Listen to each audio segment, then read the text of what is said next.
ගිහිල්ලා මැරිලා ගිහිල්ලා තියෙනවා.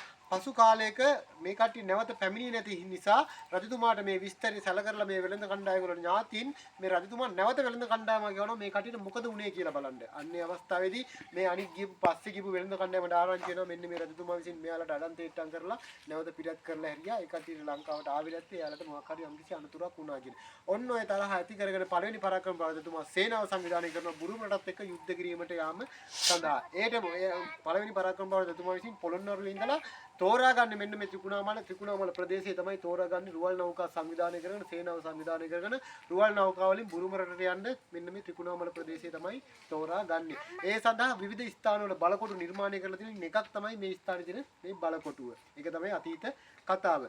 පසු කාලීනව චීන, ප්‍රංශ, පෘතුගීසි, ලන්දේසි, ඉංග්‍රීසි කියන විවිධ ජාතීන් අපේ රට ආක්‍රමණය කරා. මෙන්න මේ විවිධ ජාතීන්ද මෙන්න මේ බලකොටුව නැවත ප්‍රතිසංස්කරණය කරලා තියෙනවා. ඊටත් පසු කාලීනව බ්‍රිතාන්‍ය ජාතිකයන් අපේ රට